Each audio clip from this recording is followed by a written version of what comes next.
right, ladies and gentlemen, welcome to another episode of the Keeping It Real Estate podcast with your hosts, Colin Schwartz and Chris Palmer, though. Today we have a very special guest. Josh Roosen is joining us from Michigan today. Josh, how are you? Gentlemen, doing well, enjoying a little fall weather up here. It's a change of pace from what we have down in Florida. So Josh, Chris, and I have worked together in different calibers for a long time. Josh has been a great liaison coach and an all-around go-giver, and also is a multifamily real estate investor. Josh, do you kind of want to dive in and tell us a little bit about where you are and a little bit about your background and how we're sitting right here across from you? Yeah, man. So I think the most relevant part, and then we can get into my story, is actually how all of us connected. So Colin, you DM'd Gino Barbaro's Bigger Pockets account for his event Multifamily Mastery 2 back in 2018, offering to seek to serve, right? To add like, hey, I'll help clean up chairs, pick up trash, whatever you need to add value to the event. And then, behind the scenes was me answering those DMs, and somehow we found our way at the VIP dinner. And I think that from there, kind of our worlds collided. We met and we saw some mutual value, man. And I guess I'll let you kind of take it from how things went from there and what you saw coming to that event and the value you saw in like joining a community and really learning from those that are further along in the path than you. It shows you how memorable I am because I was there as well and Josh just forgot. Well, I had actually reached out to Gino first and Josh. Oh, the VIP. That VIP dinner was sweet. That VIP dinner was great. Now, and it's so kind of back to the message, and I think this is something that you reiterate over and over, but I got the reason I sent that message off is not only do I like to serve, et cetera, but I had read the book Tim Ferriss's 4-Hour Workweek, and in it he talks about how to get in touch with people that you want to speak with, that you want to sit in their circle. And it's not the phrase of, can I pick your brain? It is, how do you provide relevant topics to them? How can you be a giver to that person on areas that they could actually utilize? So I knew that it was Jake and Gino's. It was their second event, I believe, as you said, Multifamily Mastery 2. And I knew that they were younger investors, that they were on their way up. They were certainly farther along than I was, but I'd listened to their podcasts and everything. And I could see that having an extra set of hands there would possibly be beneficial for them. I was already an investor. I had some stage time before, but I also wasn't afraid to pick up chairs or pick up trash. So I wanted to offer what I knew they could put me to work for. And that basically led me to you and then a half off ticket. So all in all, it was a real win. But from there we had, me and Chris were sitting there. We got to hang out with Jake and Gino for over an hour and a half at the VIP dinner. We got the longest alone couch time with them. And since then, it just, everything kind of ballooned because what was it? Maybe, was it a year later or was it 6 months later that I became a coach for the program? It was pretty soon. Yeah, I think about a year. Yeah, because you had called me and we developed a really good relationship. You started getting on the meetup group. I started interacting more on the Facebook group for the platform. And you started connecting me with other investors and vice versa. I had sent over individuals that were looking to get into the coaching platform. So it really became symbiotic. So it's kind of funny how just putting yourself out there and one random Bigger Pockets post or direct message can actually get you this far. And now we're doing podcasts together. Love it, man. Well, I think it's not just that shooting your shot, but it was shooting your shot very strategically, right? Because there's so many people that reach out and say, hey, I'll add value by speaking on stage. Listen, everybody wants stage time. And are they really adding value? They're probably getting more out of that. But you reached out and said, hey, I'll do the work no one wants to do. Pick up trash, you name it. I'm there to help. And I think that very humble give of yours is what sort of opened that door. The seek to serve thing's huge to me because you were saying before this started about how giddy I am right now, man. It's impossible not to be happy around Josh.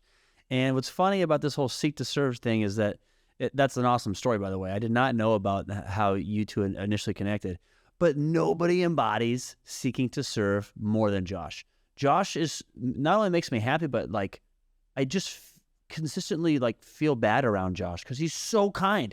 He's like, hey man, want me to do your laundry for you, and then I'll fly to El Paso and I can pick you up some coffee. And it's like, dude, this guy's so nice. And the thing about that is that even though I'm obviously joking a little bit, That literally is how anybody's going to succeed. Just recently, we actually interviewed somebody on our show who talks about the importance of compliments. Now, I understand they're a tad bit different, but that positivity, that willingness to say, look, I see you. How can I help? What can I do? How can I be positive is huge. And man, there's nobody who sets a tone on that better than you do.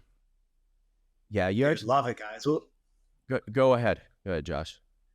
yeah, well, listen, one thing I think is really important is reading the book, The Go-Giver. And that was a really instrumental book in my journey because that book really embodies that concept in story form. And then if you can go through and live that in your life, right? If you can give more than you take in every relationship, people are going to have a positive impression of you. And then usually if you need something and you're not doing it, you're not giving to get, you're in a position where you can have those asks, right? Because you've given so freely without keeping tabs. How'd you get here, man? I want to hear about give us a little short snippet background how you got to the day where you met the Colin Schwartz.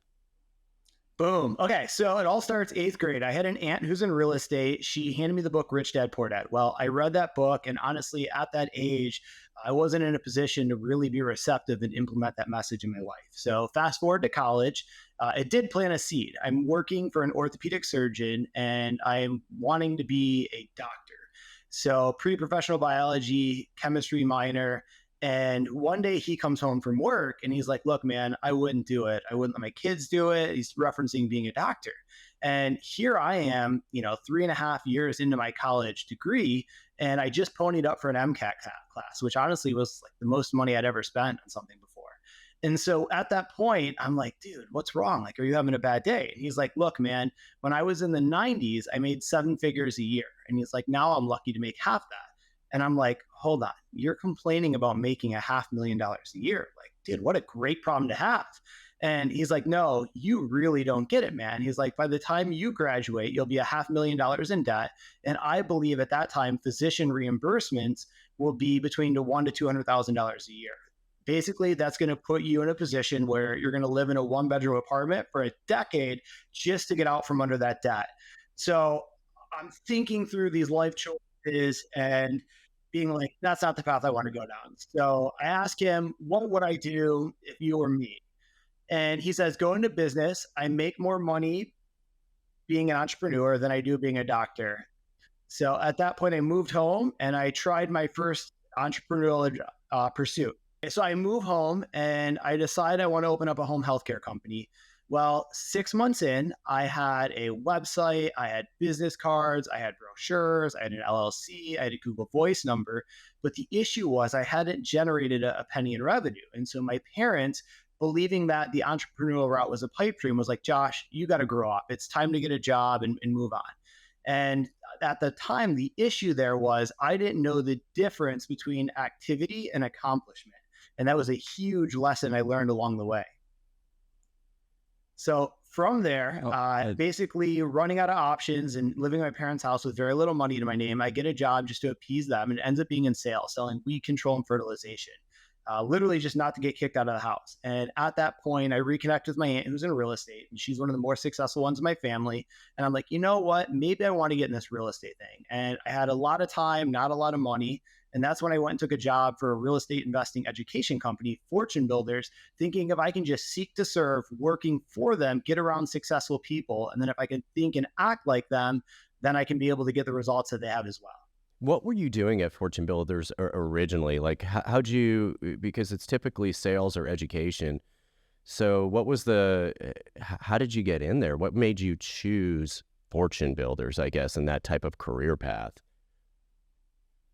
Yeah, so I wasn't aware of many real estate investing education companies, but I chose that company because I found out about them. They had a good reputation, and it's either one of two ways to get access to those type of people and those type of materials. It's seek to serve or pay to play.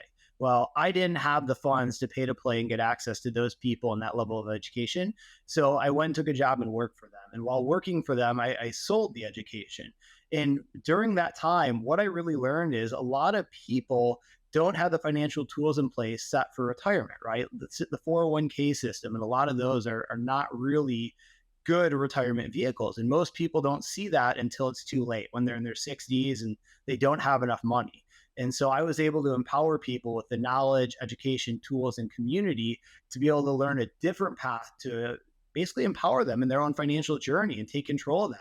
And then in doing that and in seeing the results they were getting, it really gave me a lot of belief around the path that I was taking to learn this real estate investing journey. Okay, so right away, eh, listeners need to understand it's important when Josh is speaking to have a piece of paper and a pencil. He is a quote book machine.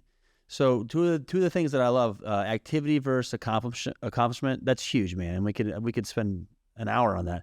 And seek to serve or pay to play.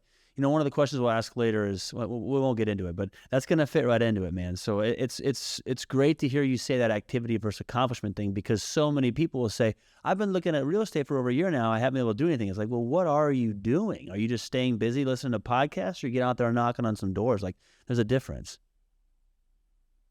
Yeah. And some of those lessons, it's the hardest way to learn it, sometimes maybe the best one, because in that experience of 6 months of going, like I literally went to Starbucks and Panera every day, put in the time to build this business.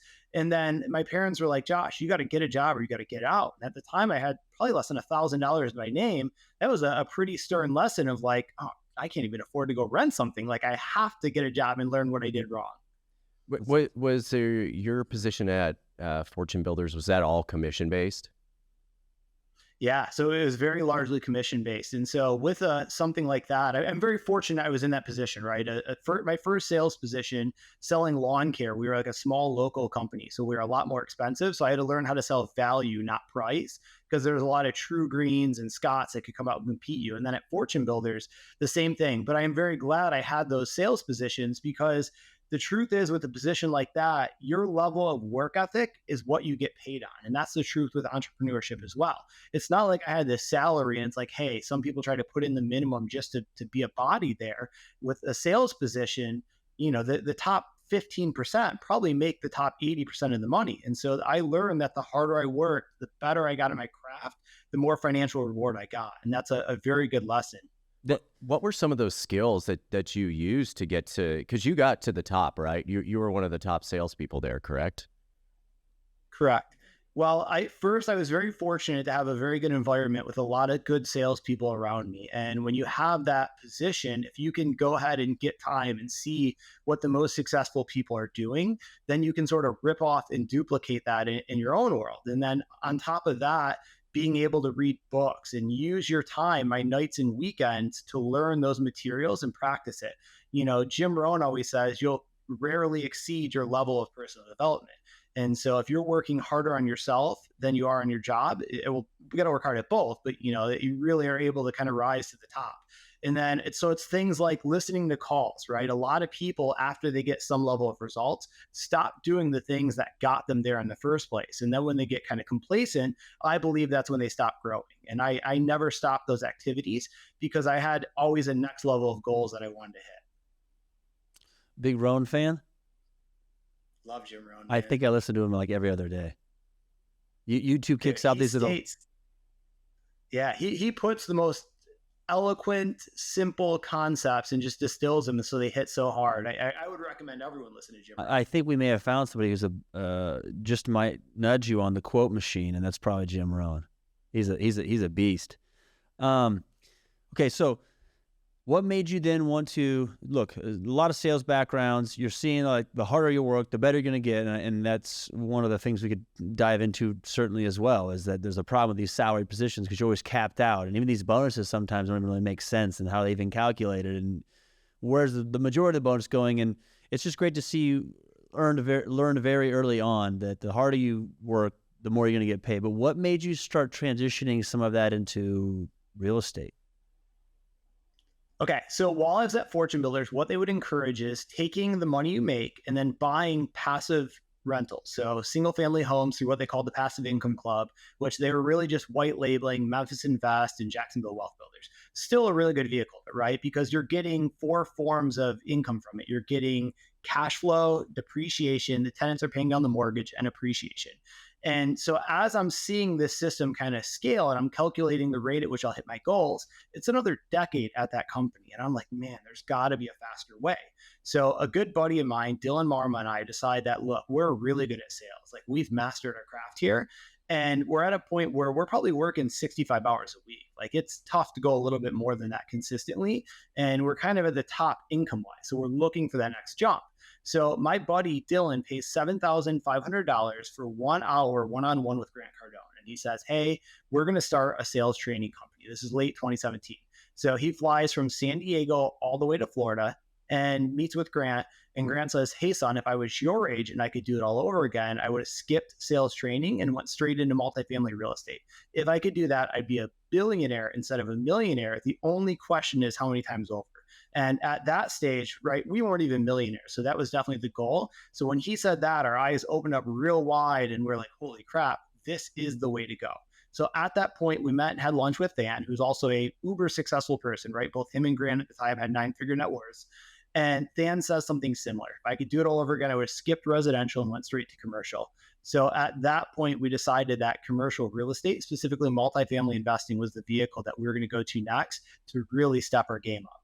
Do you think that Than and Fortune Builders was offering basically the Memphis the invest in single family home model because it was easier to digest for most people and it seemed more like a regular commodity, as multifamily seemed a little bit too out there and harder for, I guess, typical salespeople to want to invest in that? Do you think that's why that was the product they offered? Or they just loved multifamily so much they kept it for themselves because it is that great of a vehicle? I think it's where they started, right? I don't think they held back a product, but I think it's where single family is kind of where they started in the world they knew about. And if you look at where they're at today, they actually sold that company, Fortune Builders, and they're full-time in commercial real estate investing. So when Than spoke those words late 2017, his actions stay true to him because that's what those guys are doing is commercial real estate investing full-time right now. I didn't know that. I didn't know I switched over. Yeah. Good for them. That makes sense. I think we learned that pretty early on ourselves.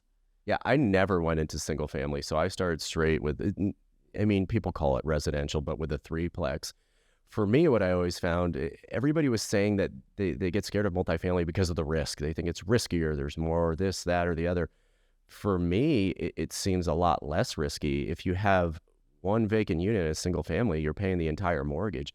My threeplex, I had to evict somebody right away for non-payment and for growing drugs, but I still had 2 other residents that were paying it and would at least cover the mortgage. So I think more and more people are seeing that, and it allows you to scale and find other individuals to help you actually run the asset. You can treat it more like a business versus a hobby. So that's interesting to hear that these larger companies switch full models to go into commercial real estate. So, and I think it's worth exploring the point further of the risk, right? Because your triplex, there's 3 units under one roof. If you have 3 single family homes, that's 3 roofs or 3 different separate locations, right? That a handyman may have to drive to. Those economies of scales really add up. Or if you buy 3 single units, your price per door is most likely a lot higher. So you're able to get a pretty good discount probably buying a triplex. Couldn't agree more. Okay, so they told you, no sales stuff. Let's get into multifamily. So what, do they suggest how to get into multifamily, or they just generally say multifamily? So just generally said multifamily. And at that point, I knew this is the vehicle I wanted to get in. So I started at what I call podcast and YouTube university. Basically, I'm listening to all the big podcasts out there, getting my hands on all the books I can, watching everything on YouTube. And I'm out in San Diego, California, where probably not the best market for multifamily, right? It's not a very landlord-friendly market. And at the time, my buddy Dylan Marma actually reaches out to Jake and Gino, seeing that they're growing an education platform, and says, hey, look, I'm in literally the biggest real estate education company right now. I'll help you grow and scale this if you teach me how to invest in apartments. And at the time, they weren't looking at taking someone on. And so they said, like, hey, kid, thanks, but no thanks. Well, a couple months later, things change and they actually call back and they say, hey, we're looking at taking someone on. But at this time, my buddy Dylan believed in multifamily so much that he quit his job at Fortune Builders, and he was living off the passive income from the single family homes he had, moved to Atlanta, a much better market for multifamily, and was starting to build his business there, setting roots with a meetup. And so when they called to offer him potentially the position, he goes, "Hey, look, I'm not in a position to take this, but I know someone to be a good fit." And he puts him in touch with me. Now, this is a really, really pivotal moment in my life because at that point, I wasn't looking for a new career. In fact, I was making more money than I ever thought I would in life, right? And so I was, not looking to leave that position. And so at that time, I get with them and I get a kind of a job offer, but it's literally a multiple six-figure haircut from where I was with Fortune Builders, just because their education company was brand new, right? It didn't have the revenue to match what I was making. And so I met with my leadership coach. I had a John Maxwell leadership coach at the time. His name is Chris Robinson. And basically, we took a look at things in the long run, right? And I said, hey, look, if I can take a financial haircut in the short term, but maybe instead of 10 years to hit my goals financially, hit them in 5, 6, or 7, is that worth it? And at that time, I decided those 2 steps back for 5 steps forward is worth it. I took the leap, quit my job at Fortune Builders, and decided to help Jake and Gino build a real estate investing education company. And it was, ultimately, like we talked about at the very beginning of this episode, that seeking to serve, right? I had a skill set that I had mastered, bringing that skill set to someone who needed it, added value, and then learning from them along the way. And I'm going to jump ahead and we'll continue to go back, but what did that lead to for what are you currently invested in? What does your current portfolio look like? Yeah, 446 units, about 53 million. One of those deals is syndicated, the rest are joint ventures.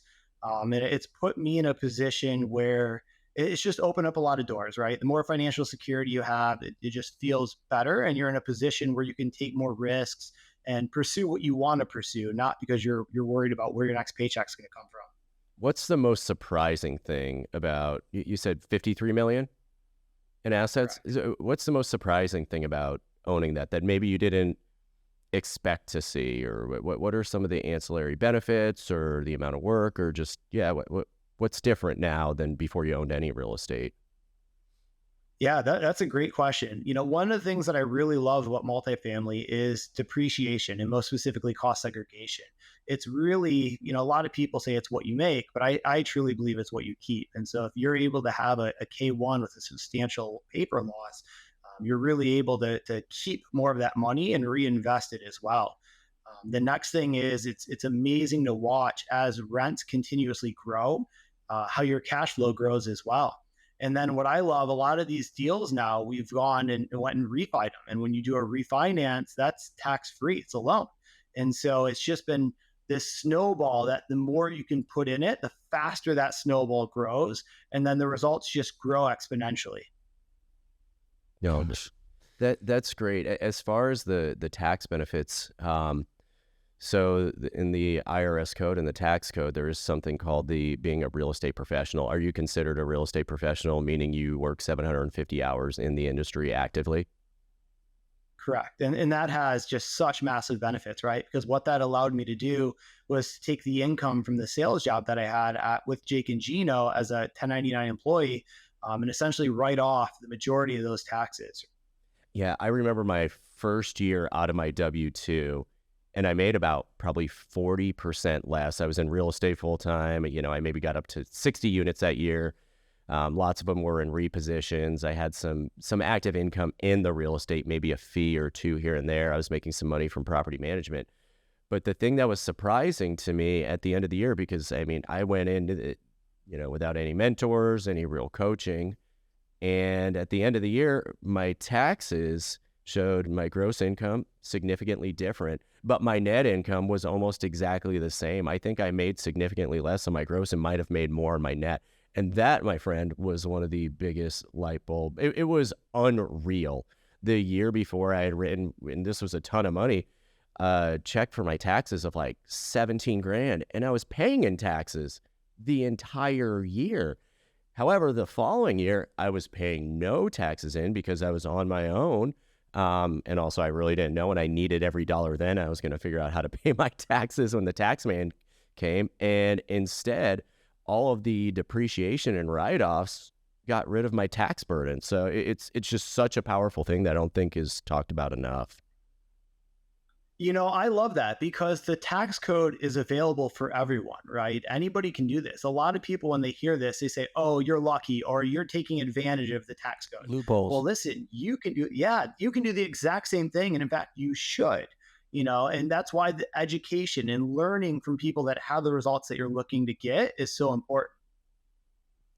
Yeah, what's the there's a quote from Jim Rohn actually talking about how basically you don't want to teach it all yourself. I'm going to murder this quote, but basically just walk in the path of others. They're going to lead you there a lot quicker. And so like that's one of the reasons that I was at. That's actually how I learned about the real estate professional. Was I remember the first year it didn't work out on my taxes. I actually had to have my taxes redone same year by a CPA. And the reason I found that CPA is I found another real estate investor in town here who was using that CPA, and they said, something's wrong with your taxes. And I looked at it, tens of thousands of dollars just because I was given that guidance by somebody else who was doing something before I did. So, I mean, that's huge, man. And that's awesome that you were able to take advantage of that too. And that's funny. That's how I actually found it. Cause you and I had owned some properties that next year, and your accountant was doing the taxes for that partnership. And I had my CPA at the time doing the ones for the properties that I owned myself or in different partnerships. And they were completely different because he didn't know all the additional benefits. He wasn't as aggressive. He was showing that I would gain, $1,000 or something, which still was less than I actually made on the property. Instead of your properties or the ones that we were partnered on going through your CPA showed a $75,000 net loss. So because of that, you educating yourself, networking, etc. Not how much you make is how much you keep. That's it. Well, and that's really important, guys, because if you can find someone that has the results that you want, a lot of people are saying, hey, look, I'm not going to pay for their time, right? That's a waste of money. But in fact, they're stepping over dollars to pick up pennies because that person could probably save them on mistakes, get them to their goals much quicker, and ultimately save them on time. And that, in my opinion, is the most valuable asset in our life, right? Money, you want it, go get it. All the money in the world is out there for the taking. But if you want more time, nobody can give you that. And so if you can compress time and get to your goals in 3 years instead of 5, it's like, how do you value 2 years of your life? To me, that's priceless. So that's why it's like, I believe in investing into myself and my education very heavily. And in fact, I'll tell you guys a good story. When I was at Fortune Builders, Than donated $1 million in a charity auction for lunch with Warren Buffett. And basically, the way he kind of explained it to us, because I hear this and I still to this day, I couldn't write that $1 million check for lunch with Warren. But he was like, hey guys, look, as you scale the ladder, there are less and less people above you that are more successful than you. And right. And those people, their time is worth more and more. And so he explained how he was able to create an ROI greater than $1 million from that. And it was a charity write-off, right? So he got money from that as well. But that concept and seeing him make that type of investment really stuck with me because look, at the end of the day, Than's got a 9-figure net worth. He's doing something right. And again, success leaves clues. Success leaves clues. That's actually the quote I was thinking of. That's not Rohn though, is it? I don't know who that's from. That's got to be a basic one that a lot of people no, use. Trevor McGregor used to say that to me all the time. He's a good guy too. He knows what he's talking about. I love that quote. So Josh, do you have you were kind of the liaison, you were the head guy for Jake and Gino and their coaching program. Do you yourself have a coach or have you had a coach, mentor, whoever throughout the past few years? Yeah, actually, really great story. So when I got to Fortune Builders, how I got my Chris Robinson, my John Maxwell leadership coach, was Than was actually personally using him. And when I found that out, I truly believed, I was like, all right, I got to get this guy. If he's good enough for Than, he's good enough for me. Well, I got a quote on what it would cost to work with him. And I was kind of sticker shocked in all honesty. I was like, how much per hour? And at that point, it really took me a moment. And I had to catch myself because I was thinking with more of a middle-class mindset, right? Of like, how much is this going to cost me rather than an investment? And so from that point, I did work with Chris Robinson for a number of years. And then I was very fortunate while I was at Fortune Builders and while I was at Jake and Gino, that those companies I worked with did invest in various programs for us to be able to leverage to learn from when I was there as well. Yeah, I don't know how many shortcuts, and you call them shortcuts, but basically you're compressing time and taking somebody else's knowledge that we've learned through having coaches. I mean, Chris has had Trevor McGregor. I've been in something called Vistage and multiple other masterminds. And it just increases the speed of everything exponentially. You're no longer out there a solo entrepreneur just trying to tough it out, figure it out yourself. And I think I don't have any regrets how I started, because I think it forced me to go really, really deep in learning real estate and every aspect of it, because I did everything, everything from writing my own leases to writing my own operating agreements. Do not recommend either of those, to spraying for bugs, to analyzing the deals. But once I started getting coaching and mentorship a couple years later, things just moved up a lot quicker. And I was able to, one, hone in on my really, really good skill sets, the things that I was truly good about and passionate about, but also realize that I could offset some of those ones in which my skill sets were maybe lower with other individuals in my network that maybe had solutions for that. Colin, I love that, because when you're able to do that and you're able to have someone outside of your organization come work with you and your business, it can really expose blind spots as well. So when I was with Fortune Builders, Dan invested very heavily. He had guys like Andy Tanner come train us in sales. He invested in a guy named John DeJulius, who wrote the book Customer Service Revolution, who works with the Ritz and Starbucks to come teach us on kind of the customer service journey. And then when I was with Fortune Builders, we worked with Petra coaches who implement the scaling up systems. And then we also worked with Joey Coleman, who wrote the book Never Lose a Customer Again. And there were things that I didn't even know were weaknesses in our business that we were able to improve. And then improving those, we were able to get way greater results. And so again, rather than a cost, a lot of times those were investments, and it helped us step up our game exponentially and ultimately compress time and get to our goals faster. Josh, would you consider yourself, I guess, what do you consider yourself or your highest skill sets? Because, you have been in sales, but you don't really come off as a salesperson because you are such a giver. It's almost like you're a liaison in between somebody and two individuals that have needs, and one that has a need, one that has a product. You're becoming an investor. So where are your skill sets, and what's something that you're continually pushing forward with those skill sets? Yeah, that's a really good question. So I don't view my sales skill set as sales. I view it as helping people getting out of their own ways, right? Because sales, I think, is kind of taken as a dirty word. Like you're pushing something on someone or making them want it. A lot of times it's me that I'm very passionate. I believe in this journey, right? And again, let's go back to someone's 401k. If you look at it, so let's say someone has $2 million in there, that's a nest egg they're going to live off. And as the cost of living is going back up, and who knows what the stock market's going to do. So I believe that these people need this help, and it's truly my duty, my obligation to share that with the world. And so I believe I'm on this journey of real estate investing, and I'm taking those that want to come with me on the journey and helping them as well, and kind of building my tribe around me, because truthfully, entrepreneurship can be lonely, right? As you were probably doing this and you guys were starting off, there was probably times where you're grinding on a Friday night and a Saturday, and your friends are saying, hey, what are you working so hard for? Knock it off, and sort of poking at you. Well, look now, I bet you every single one of them wishes they would have done what you did back then. And so if you can help change the outcome of someone's life, it's not like selling education, you're selling sugar water or Coca-Cola. You're selling a product that can alter the outcome of their life, their kids, and their kids' kids. And when you really take a moment to think about that, that's a pretty impactful thought. I can't stress enough how much I agree with you, because the problem that I have given many people in my life is that I will not shut up about real estate, or at least I love telling them about how blessed I am, and now family members and now our investors are, for taking part in these things. And so wanting to talk about it all the time and share how I did it and how I could teach them get to A, B, and C. It is seriously something I've always enjoyed. And so it's great to hear that you can even have that in a sales position, but sincerely feel that way, that, look, what you're doing may take you 24 years to learn. Why don't I tell you how to do it in 24 months or 12 months or 8 months? Like, if you're passionate about it and you love helping people, it is something I have done since I started, because it's just, I want people to not make the same mistakes I did by teaching everything myself, trying to read every book I've ever written, try to watch every single YouTube clip. I still do all those things. We still do that. Yeah, heck yeah, because I'm a constant learner. I always want to have a coach. I always want to have someone pushing me. I always want to be learning things. I always want to be reading things. But if I would have known A, B, and C a lot quicker, most likely through a coach, it's just, you can get there so much quicker. And I can just talk about it. I can talk about it with anybody. It's great to hear that's the same from a sales position as well. That's exciting. Yeah, I think it's really important, right? Because if you look at most sales guys, a lot of times they may not even be passionate about the product that they're offering.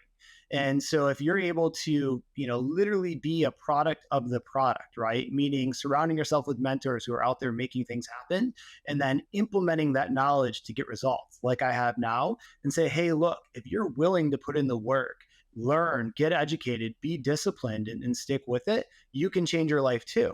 And then to see that come full circle and have these people change their life, walk away from their job, right? And what that really accounts to is being able to spend more time with their family, not having the financial worries of, hey, what if, one of my cars go out, or what if something bad happens? That's pretty gratifying to be able to see that come full circle. It's honestly amazing. And I think that was, I was so grateful for the opportunity to come coach with you guys over at Jake and Gino Wheelbarrow Profits. When you called me, I remember Chris was in the car and I was sitting there with Gino, and Chris got a little jealous. I say a little. He was over there being my chauffeur as I'm getting the dream offer. Not much has changed. Not much has changed. No, he still drives me around. I'm just kidding. No, that was just such an honor. And to be able to, I remember one of the students, Grant Perrier, and just talking to him. And then all of a sudden he bought his first property, was able to coach him through that and talk to him. And he put in a ton of work.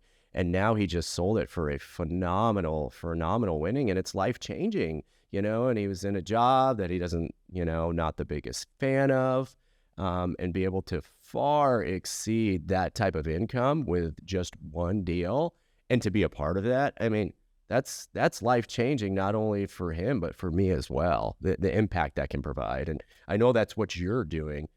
What do you think? So this is something I think you did a really good job of. But there's so many coaching programs out there. There's so many, gurus, masterminds, this.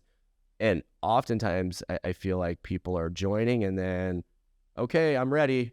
Give me the 6-pack. Give me all the knowledge. Give me the deals. Give me the 6-pack. Give me the 6-pack, but don't realize that you've got the key, but you still have to open up the door and walk in. What are some of the things that you would recommend, or that you see the most successful students, some skills, some attributes, some things that they need going in? Because the coach is going to give you what you put into it.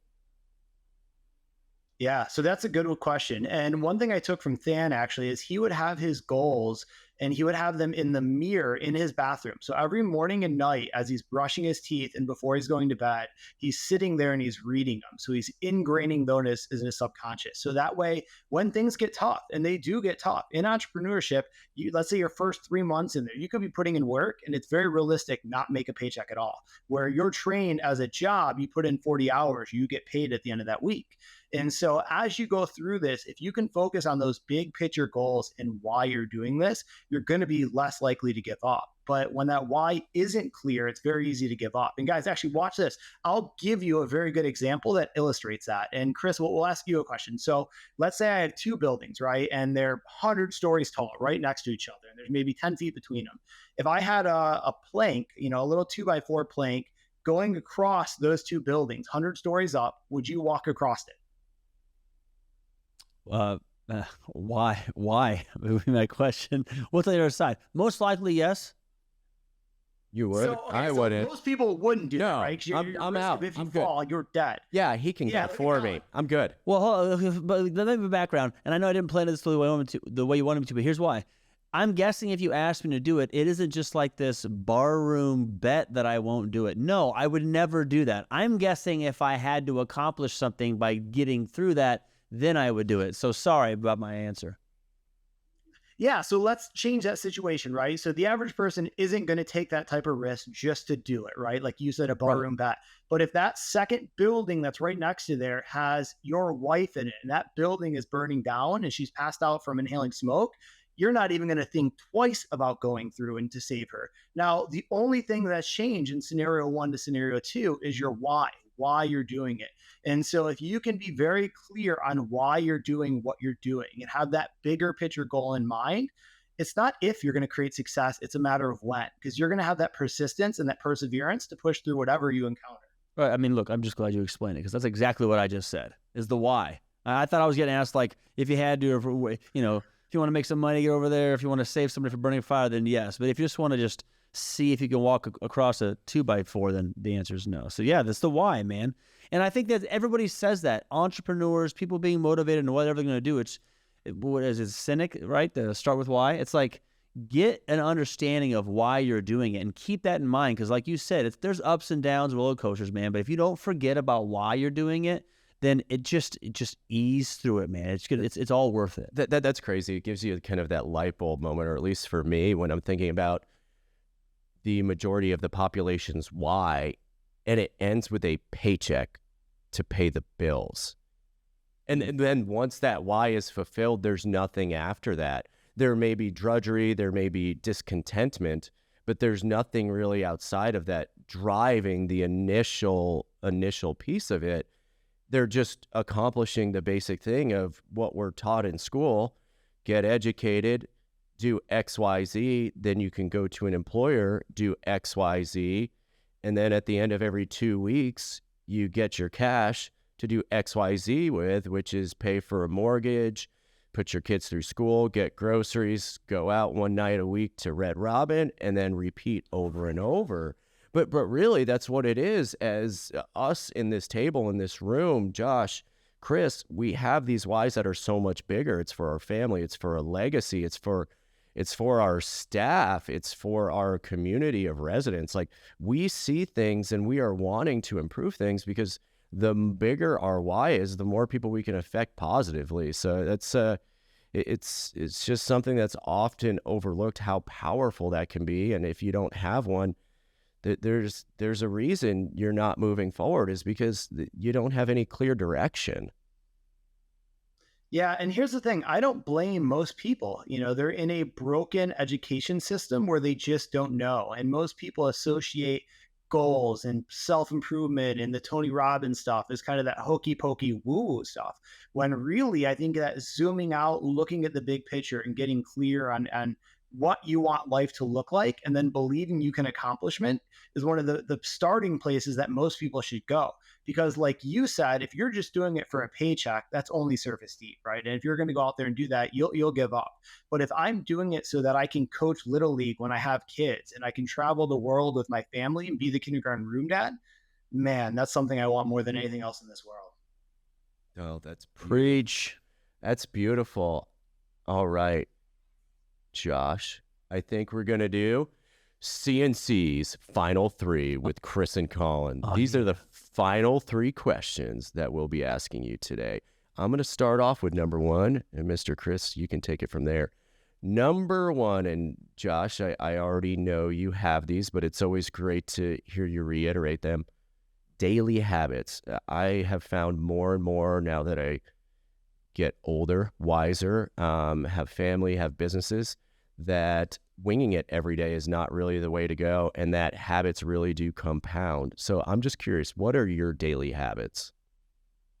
Oh man, I'm going to give one really powerful one that was a big game changer. And when I was at Fortune Builders, I got to a point where I was working hard, but not working smart. And I read the book, The 7 Habits of Highly Successful People by Stephen Covey. And in one of the chapters, he talks about an analogy where it's rock, pebbles, and sand. And he uses that as an analogy for a schedule, right? If you put your rocks in there first in your schedule, and then your pebbles, the less important things, and then the sand is kind of the fillers, you're able to fit everything in this jar. Where if you just put the sand, then the pebbles, and the rocks, it overflows and doesn't fit.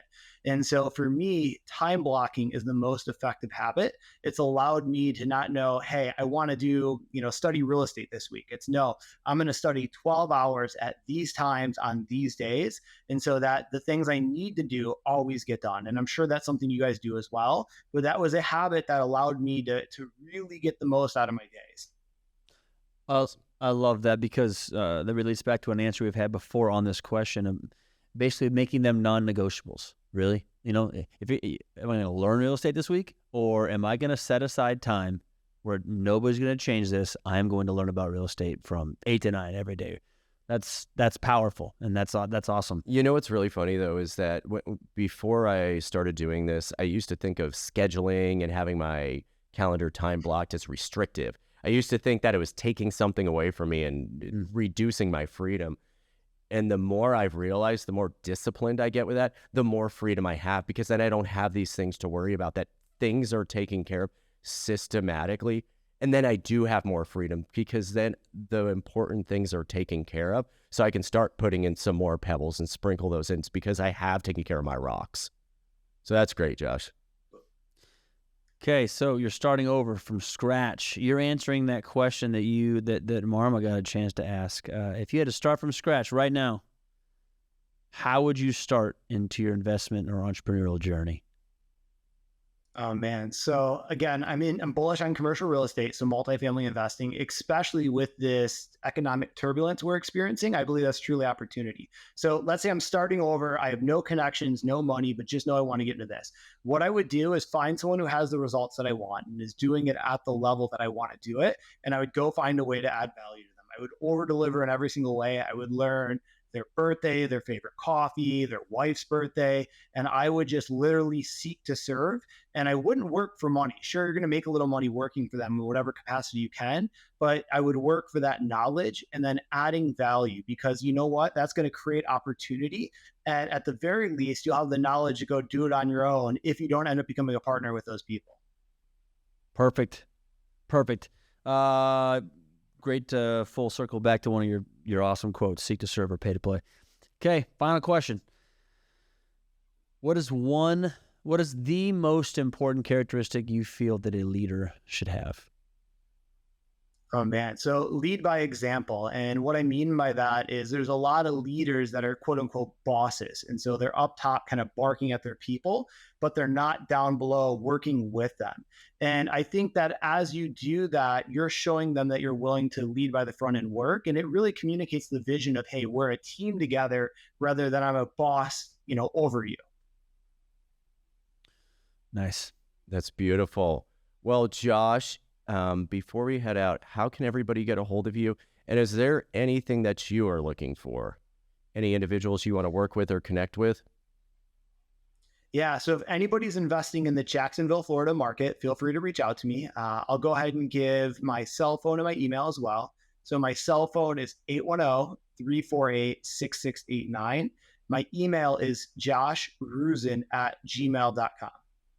Josh, it has been an absolute pleasure. I know you'll be heading to Omaha soon, so we'll get to hang out. And yeah, I appreciate all you do, buddy.